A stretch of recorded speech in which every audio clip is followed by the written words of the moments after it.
Subscribe to my channel and press the bell icon for the latest video updates. परीक्षा नहीं हुई लेकिन आज नहीं तो कल होगी। ये कोरोना महामारी आज नहीं तो कल जरूर खत्म होगी। स्कूल कॉलेजेस कभी ना खुलें, ऐसा नहीं होगा। अभ्यास करते रहोगे तो कोई पछतावा नहीं होगा। कोरोना महामारी के चलते इस समय स्कूल और कॉलेजेस बंद पड़े हैं, जिसके चलते विद्यार्थियों में पढ़ाई के प्रति लापरवाही देखी जा रही है। इसी को देखते हुए मुंबई के एक स्कूल में हमारे पुराणों में लिखित एक कहानी सुनाई गई और विद्यार्थियों को इस कहानी के जरिए एक मैसेज दिया गया, एक सलाह दी गई।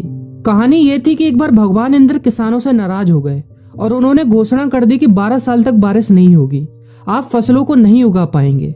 भगवान इंद्र से किसानों ने विनम्रता पूर्वक विनती की।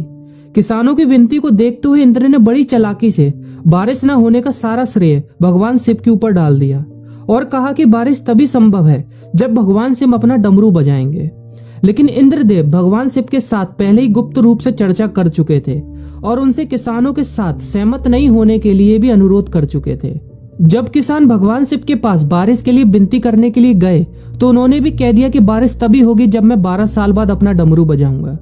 निराश होकर वापस लौटते किसानों ने 12 साल तक इंतजार करने का फैसला किया। लेकिन उनमें से एक किसान वापस लौटकर नियमित रूप से अपना काम कर रहा था, खेती कर रहा था, यहाँ तक कि बीज भी बो रहा था। अन्य किसानों ने यह देखकर उस किसान का मजाक उड़ाना चालू कर दिया।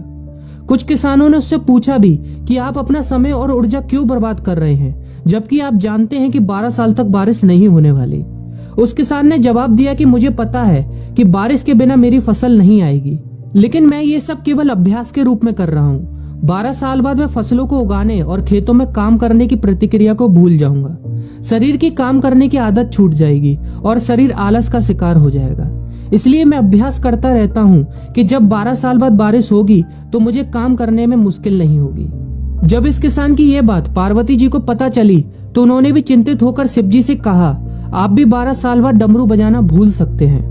यह सुनकर भगवान शिव भी चिंतित हो गए, इसलिए कहीं वो डमरू बजाना भूल तो नहीं गए, इसकी जांच करने की सोची और अपना डमरू उठाकर बजाने की कोशिश करने लगे।